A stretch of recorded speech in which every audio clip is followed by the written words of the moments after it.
20 मानों के सेट का समांतर माध्य 76 है। यदि 20 मानों में प्रत्येक को 4 से विभाजित किया जाए तो उनका नया माध्य क्या होगा। इस सवाल का आंसर इन 4 ऑप्शन में से ऑप्शन नंबर डी रहने वाला है। 19 इस सवाल का आंसर है। तो आप लोग इसे सोल्व करने की कोशिश करें। तब तक हम आपको ये बता दें कि अभी जो आप मैथमेटिक्स की सीरीज देख रहे हो, ये ग्रुप 2 सब ग्रुप 4 2016-17 की जो हमारी भर्ती हुई थी, जिसमें अभी ग्रुप 2 सब ग्रुप 4 में आपकी पटवारी की भर्ती करवाई जा रही है 2022-23 में। तो इसीलिए हम 2016-17 में ग्रुप 2 सब ग्रुप 4 के जो पेपर हुए थे उसी को सॉल्व कर रहे हैं। तो इसलिए पिछले जो हमने 3 वीडियो डाले हैं या 2 पेपर हमने ऑलरेडी अपलोड किए हैं मैथ्स के, उसकी लिंक आपको डिस्क्रिप्शन में मिल जाएगी। तो एक बार आप वहां जाकर के उन्हें जरूर देखें। चलिए शुरू करते हैं। आज के लिए हमारा पहला प्रश्न क्या दिया हुआ था, यहाँ पर देखना हमारे पास टोटल मान कितने हैं, 20 मान है। उनका समांतर माध्य कितना दिया हुआ है, 76। यहाँ पर 76 आपका ओरिजिनल समांतर माध्य है।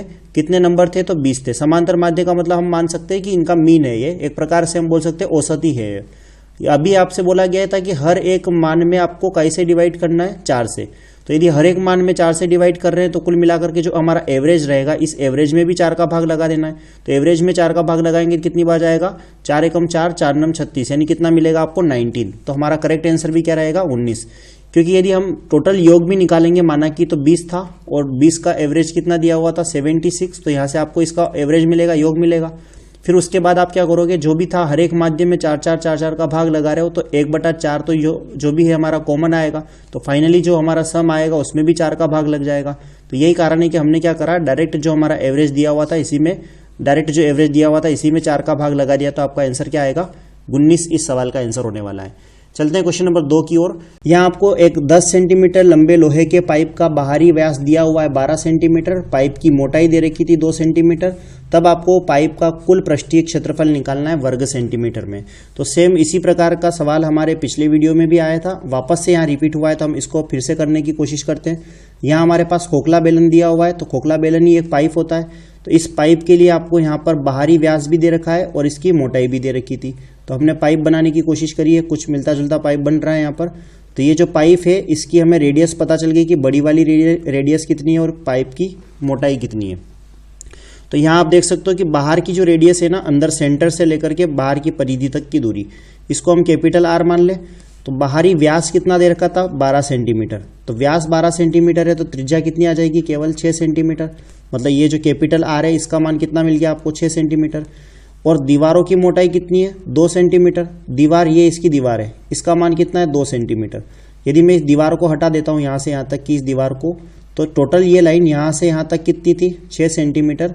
उसमें से हमने इस दीवार 2 सेंटीमीटर को माइनस कर लिया तो केवल ये छोटा वाला आर जो बच रहा है, स्मॉल आर, इस स्मॉल आर का मान कितना मिल जाएगा, 6 में से 2 जाने के बाद 4 सेंटीमीटर मिलेगा। और ये जो पाइप है ये कितना ऊंचा है, कितना लंबा है, इसकी एच का मान कितना दे रखा था आपको, 10 सेंटीमीटर। ये एच दोनों के लिए कॉमन है, अंदर वाले के लिए भी और बाहर वाले के लिए भी। तब आपको निकालना है कि इसका कुल पृष्ठीय क्षेत्रफल क्या होगा। तो पृष्ठीय क्षेत्रफल के लिए पिछले वीडियो में भी हमने क्या करा था, तो पहले आप क्या करोगे, बाहरी सरफेस का एरिया निकालोगे। उसका एरिया कैसे निकालेंगे, 2 पाई आर एच, आर कौन सा बाहर वाला है तो capital R into H, plus अंदर वाला निकालेंगे तो 2 पाई आर एच, ये हो गया अंदर वाला एरिया। एच दोनों के लिए एक ही है तो आप या तो कैपिटल लिखो या स्मॉल लिखो, दोनों का एच एक ही है। प्लस अब हमें क्या करना है, अब आप देख सकते हो कि बाहर वाला कवर हो गया, अंदर वाला कवर हो गया। अब ये जो नीचे वाला जो एरिया दिख रहा है इसकी दीवारों के कारण, ये वाला भी तो हमारे पास क्षेत्रफल है। सेम इसी प्रकार यहाँ ऊपर भी तो हमारे पास एक क्षेत्रफल है।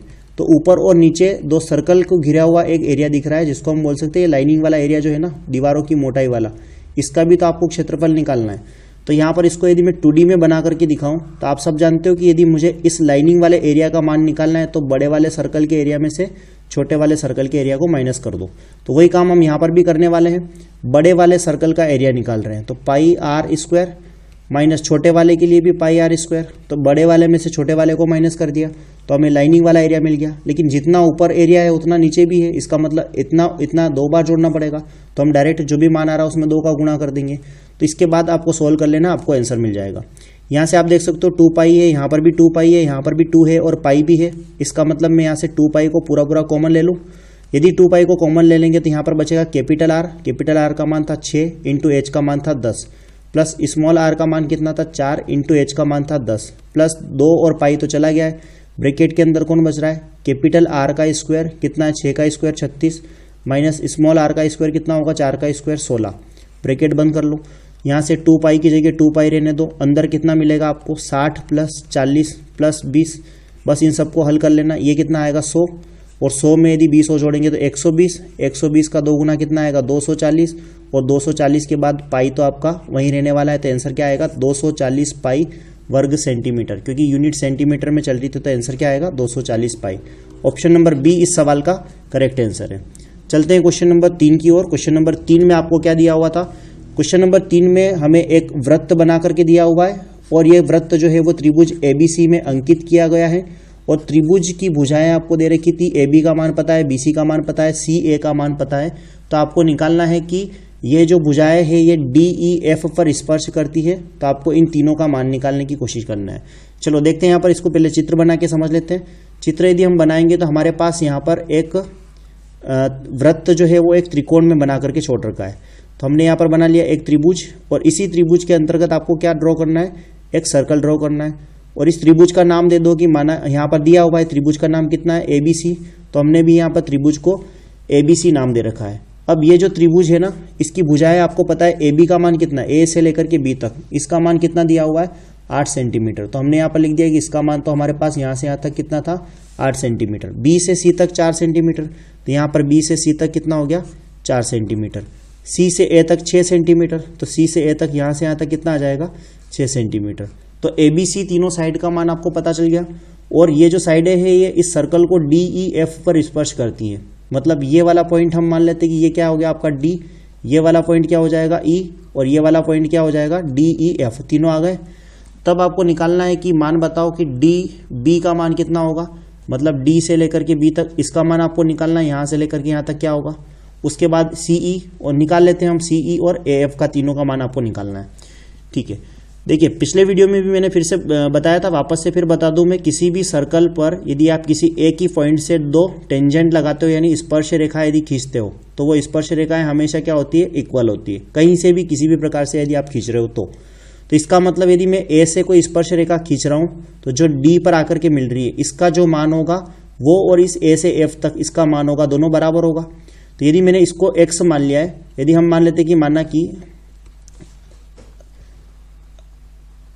यदि हम मान लेते कि इसका मान कितना है x है, तो इसका मान भी कितना हो जाएगा x हो जाएगा।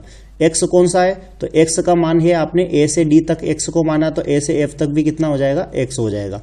अब देखना यहां से लेकर A से B तक टोटल कितना था, A से लेकर के B तक 8 था, 8 में से x ऊपर चला गया है, इसका मतलब ये वाला पार्ट कितना बचा 8 माइनस एक्स, क्योंकि ये 8 माइनस एक्स यहाँ से यहाँ तक ये सिर्फ। ठीक है, और ये B से भी एक स्पर्श रेखा खींच रहे हो आप, B से E तक और B से D तक, इसका मतलब इसका मान जितना है उतना ही मान इसका भी रहेगा। तो हमने यहाँ पर बोल दिया कि इसका मान यदि इतना है, तो हम यहाँ पर लिख सकते हैं कि ये भी कितना होगा 8 माइनस एक्स ही रहेगा। ठीक है, ये इसका मान 8 माइनस एक्स है, तो इसका मान भी 8 माइनस एक्स। सेम इसी प्रकार इसका मान यदि x माना तो ये वाला कितना आ जाएगा, ये 6 माइनस एक्स आ जाएगा, क्योंकि ये 6 माइनस एक्स बचेगा ना, टोटल 6 था टोटल, तो इसका मान 6 माइनस एक्स है, तो ये वाला और ये वाला दोनों आपस में बराबर होंगे, क्योंकि ये भी तो एक ही पॉइंट से खींची हुई दो स्पर्श रेखा है। तो इसका मान 6 माइनस एक्स है, तो इसका मान भी कितना होगा 6 माइनस एक्स। आप बोल सकते हो कि B से E तक और E से C तक दोनों को जोड़ दे, मतलब B से लेकर के डायरेक्ट C तक, तो कितना आएगा 4 आएगा। तो मैं इस वाले नंबर और इस वाले नंबर को जोड़ूंगा तो भी कितना मिलेगा 4 मिलेगा। तो हम लिख सकते हैं यहाँ से कि 8 minus x plus 6 minus x बराबर कितना है 4 है।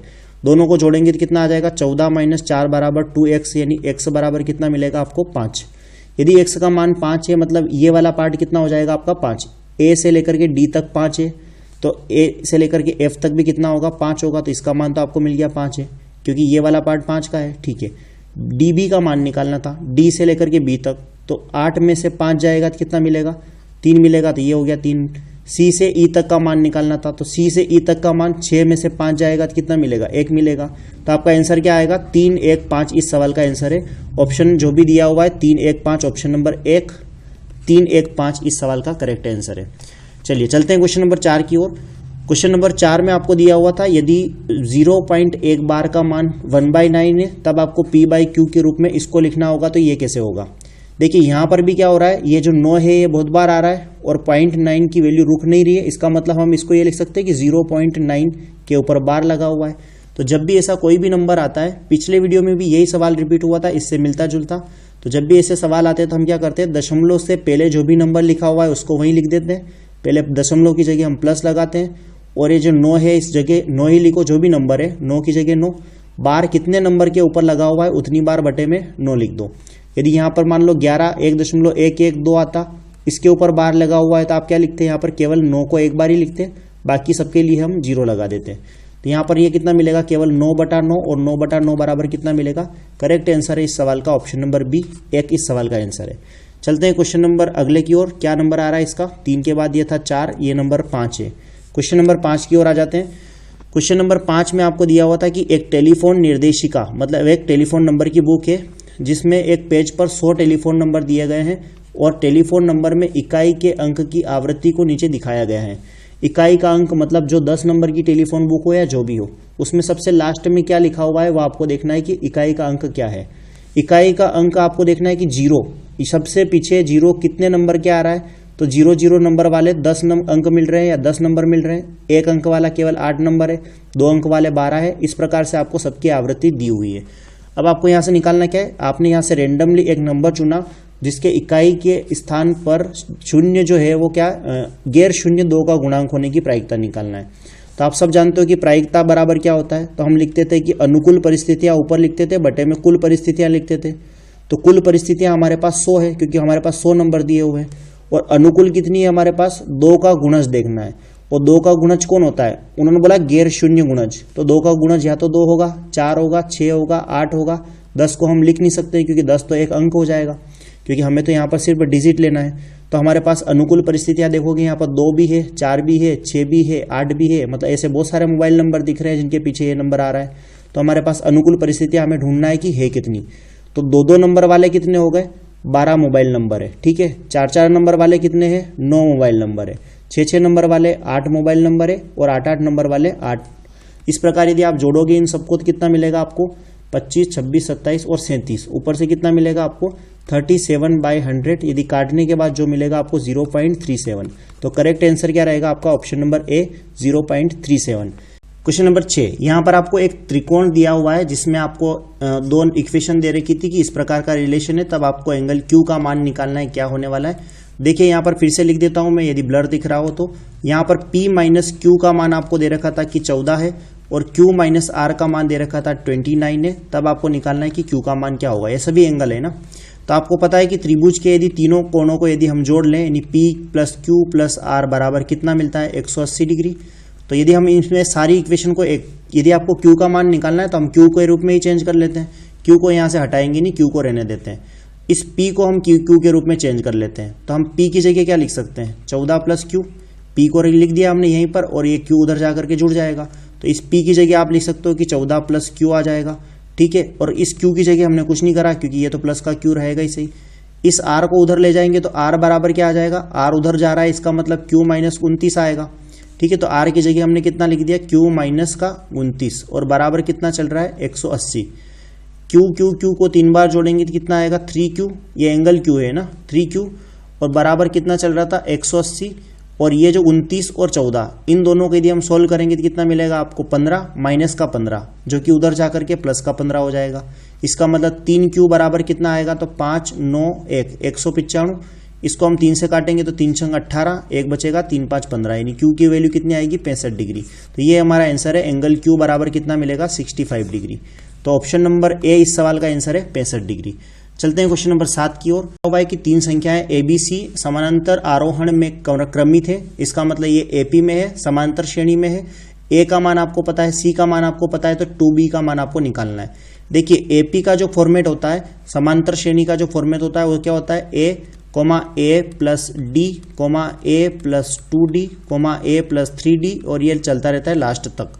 तो यहाँ पर आप बोल सकते हो कि A हमारे लिए क्या है, A हमारे लिए प्रथम पद है, D हमारे लिए क्या है, सार्वंतर है, मतलब गैपिंग कितनी है वो है। बाकी ये सब चीजें आपस में जुड़ती जाती हैं।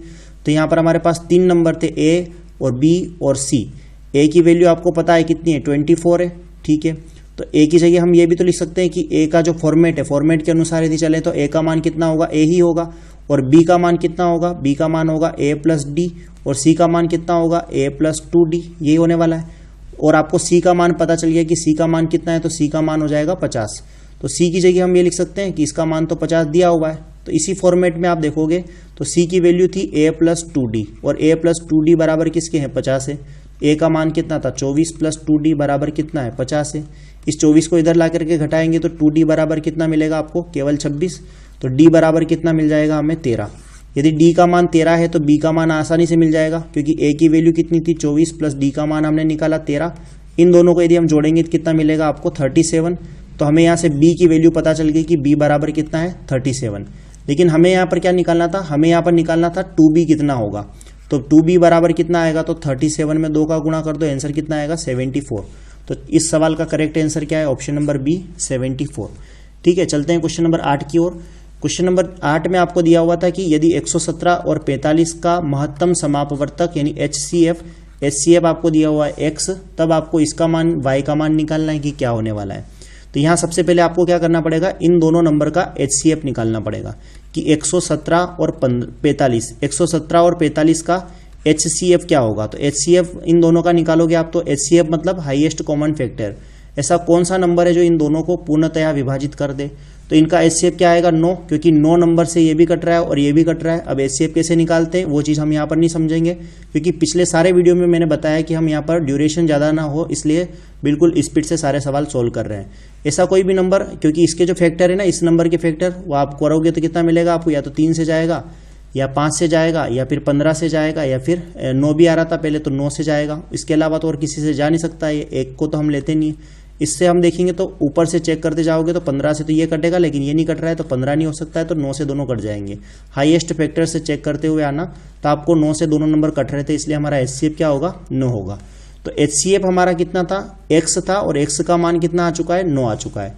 तो यहाँ से इस इक्वेशन को हम वापस से लिख देते हैं, क्योंकि x का मान 9 है तो 9 बराबर किसके होगा, 9 बराबर होगा 117y प्लस 45 इंटू ब्रैकेट में माइनस का 5। तो 9 बराबर कितना आएगा 117y प्लस, इन दोनों का गुणा कर रहे हैं हम, क्योंकि ये प्लस ये माइनस होगा तो यहाँ पर भी कितना आएगा माइनस ही आएगा। 5 5 25 का 5, 5 चौक 20 और 2 कितना आएगा 22। इस 117 को इधर लेकर आ जाओ और इसको इधर लेके आ जाओ, या ऐसा नहीं करना हो तो एक काम करते इस नंबर को इधर ले आते हैं। यहाँ पर कितना मिलेगा 117y बराबर ये 25 इधर आकर के जुड़ेगा तो कितना मिलेगा आपको 234। तो ये प्लस का हो जाएगा। तो 117 से 234 कितनी बार कट रहा है 2 बार, तो y बराबर कितना मिलेगा 2, और y की वैल्यू हमें 2 ही निकालनी थी, तो आंसर क्या आएगा करेक्ट ऑप्शन है ऑप्शन नंबर बी 2। चलते हैं क्वेश्चन नंबर 9 की ओर। इसमें आपको दिया हुआ है कि PQRS एक समलंब चतुर्भुज है जिसमें PQ और RS दोनों समानांतर है और PQ का मान RS से 3 गुना है। तो आपको विकर्ण PQ और PR और QS दोनों O पर मिलते हुए दिए हुए, तो आपको इन दोनों ट्राइंगल के एरिया का रेशो निकालना है। हम बनाने की कोशिश करते हैं। यहाँ पर देखना PQ जो है वो किससे 3 गुना है, RS से 3 गुना है। तो हम यहाँ पर 2 साइड तो बना लेते हैं। 2 साइड आपने बना लिए। समांतर चतुर्भुज में आपको पता है कि आमने सामने की कोई भी 2 भुजाएं क्या होती है समांतर होती हैं, बाकी 2 साइड जो होती है वो अनपैरेलल होती हैं। तो हमने ये ले लिया कि यहाँ पर एक कोई भुजा PQ हो जाएगी, एक भुजा क्या हो जाएगी आपकी RS हो जाएगी। उन्होंने पहले से बोल दिया था कि PQ जो है वो बड़ा है और RS छोटा है, तो हम मान लेते हैं कि ये P है, ये Q है, ये R है और ये S है। अब PQ का मान RS से 3 गुना है, इसका मतलब यदि हम RS को 1 यूनिट मान रहे तो PQ कितना यूनिट हो जाएगा 3 यूनिट हो जाएगा। आगे बोला था कि PR और QS, PR मतलब ये वाला P से लेकर के R तक ये, और QS मतलब ये वाला, ये दोनों जो हमारे विकर्ण है ये O पर मिल रहे हैं, मतलब ये वाला पॉइंट क्या हो जाएगा हमारे लिए O हो जाएगा। ठीक है, तब आपको निकालना क्या था, हमें निकालना था POQ मतलब POQ ये वाला, और ROS मतलब ये वाला। इन दोनों के आपको एरिया का रेशियो निकालना था कि इसका एरिया क्या होगा और इसका एरिया क्या होगा। इन दोनों के रेशियो निकाल के बताओ कि एरिया क्या होने वाला है। देखिए यहाँ पर हम देख सकते हैं कि हमारे पास ये वाला एंगल और ये वाला एंगल दोनों बराबर होंगे। क्यों बराबर होंगे कि जब भी 2 लाइनें क्रॉस करती है तो आमने सामने के एंगल बराबर हो जाते हैं। और ये वाली लाइन और ये वाली लाइन दोनों क्या है पैरेलल लाइन है, समांतर रेखाएं। और 2 समांतर रेखाओं को यदि कोई तीसरी रेखा आकर के काटती हैं तो एकांतर कोण से ये वाला एंगल और ये वाला एंगल दोनों एंगल आपस में बराबर होंगे। तो ये एंगल और ये एंगल बराबर हो गए। सेम इसी प्रकार से हम बोल सकते हैं कि ये वाला एंगल और ये वाला एंगल ये दोनों भी आपस में बराबर होंगे। तो जब आप देख सकते हो कि एक त्रिभुज के ये एंगल भी बराबर है, ये दोनों एंगल बराबर है, ये दोनों एंगल बराबर है, तो आप बोल सकते हो कि ए से ये दोनों त्रिभुज क्या हो गए, ये दोनों त्रिभुज जो होंगे वो समरूप हो जाएंगे। कौन से त्रिभुज, तो त्रिभुज हम बोल सकते हैं कि त्रिभुज ओ आर जो है वो समरूप होगा त्रिभुज किसके, त्रिभुज पी क्यू ओ के, तो ये दोनों समरूप होंगे। और जब भी इस प्रकार का केस बनता है कि दो त्रिभुज समरूप होते हैं, निकालना है कि इस वाले और इस वाले का एरिया यदि आपको निकालना रहे, रेशियो निकालना रहे, तो यदि आप निकालना चाहो तो आपसे पूछा भी यही था कि आपको निकालना क्या है, तो हमें निकालना था ROS का रेशियो किसके साथ, त्रिभुज POQ के साथ। तो इस प्रकार के रेशियो निकालने के लिए आपको संगत भुजा का स्क्वायर करना है बस। तो संगत भुजा जैसे इसकी कौन सी हो जाएगी, तो इसकी संगत भुजा SR है, तो इसकी कौन सी हो जाएगी, PQ है। तो इन दोनों का जो भी बटे में लगा करके स्क्वायर कर दोगे तो आपको इसका फाइनली रेशियो मिल जाएगा। तो इसका मान SR का मान आपने 1 यूनिट मान रखा था, इसका मान 3 यूनिट मान रखा था, तो स्क्वायर करेंगे तो कितना आ जाएगा 1:9। मतलब ROS ये वाला 1 यूनिट है, तो ये वाला कितना यूनिट होगा 9। तो आपका करेक्ट आंसर क्या रहेगा, हमें पहले इसका मान दिया हुआ था तो आपका करेक्ट आंसर क्या आ जाएगा 9:1। इस सवाल का करेक्ट आंसर है, क्योंकि पहले जो दिया हुआ है वो POQ दिया हुआ है, POQ का मान 9 है, इसका मान कितना है 1 है। ठीक है, ये इस प्रकार आप निकाल सकते हो इसका मान। चलते हैं क्वेश्चन नंबर 10 की ओर। आपको दिया हुआ है कि 35 प्रेक्षणों का माध्य 38 है, एक और प्रेक्षण को सम्मिलित किया जाए तो माध्य 38 ही रहता है, तो उस प्रेक्षण को सम्मिलित या जो सम्मिलित प्रेक्षण है उसका मान आपको निकालना है। तो क्या होने वाला है, तो जब भी इस प्रकार का सवाल आता है कि आपको या तो माध्य या औसत जो है वो दिया हुआ है, कोई भी नंबर या कोई भी माध्य आपका कांस्टेंट रहता है, तो यदि आपके पास जो भी नंबर है, जैसे हमारे पास यहाँ पर अभी इस सवाल में 35 नंबर थे, उनका एवरेज कितना दिया हुआ था 38, बाद में आपने यहाँ पर क्या ऐड किया +1 किया तो कितने हो गए अब 36 हो गए, लेकिन फिर भी हमारा एवरेज कितना रहा 38 ही रहा। इसका मतलब एवरेज ना तो बढ़ा ना कम पड़ा, इसका मतलब प्लस माइनस कुछ भी करो तो 0 का 0 ही रहने वाला है। तो इस प्रकार यदि यहाँ पर एवरेज सेम रहता है तो जो नया नंबर जो आता है ना, उस नए नंबर का मान क्या होता है, जो भी हमारा एवरेज है वही हमारा आंसर होता है। तो हमारा एवरेज पुराना और नया बदला नहीं है, इसका मतलब आपका करेक्ट आंसर क्या आएगा 38 इस सवाल का आंसर है। आपकी इच्छा हो आप पूरा हल करके देख सकते हो कि 35 का योग निकालेंगे तो 35 × 38 जो भी आएगा वो हमारा मान है, लेकिन जब आपने इसको ऐड करा नया वाला तो आप यहाँ पर क्या लिखोगे 36 × 38 लिख दोगे, तो इससे भी आपको नया वाला योग मिलेगा। और इस योग को और इस योग को घटाओगे तो आपको फाइनली आंसर कितना मिलेगा 38। तो यही 38 हमारा आंसर है, क्योंकि नया वाला सम्मिलित किया उसका मान भी कितना है 38 है। ठीक है, तो आज के इस वीडियो में 10 क्वेश्चन ही काफ़ी है, क्योंकि हम हर एक बार पार्ट फर्स्ट में केवल 10 प्रश्न सोल्व कर रहे हैं। इसके बाद जो 15 प्रश्न और बचते हैं उसके लिए हम पार्ट सेकंड अपलोड करते हैं। तो यदि आपने पुराने पेपर देखे हैं तो आप एक बार उसको कंटिन्यू करें और आगे आने वाले वीडियो में भी आप इस प्रकार से सोल्व करते रहें। टाइम बचाने के लिए हम यहाँ पर स्पीड को थोड़ा तेज लेकर के चल रहे हैं। यदि आपको प्रॉब्लम हो रही है तो आप यहाँ पर सेटिंग पर जाकर के अपनी स्पीड को मैनेज कर सकते हैं। ठीक है, तो चलते हैं अगले वीडियो में।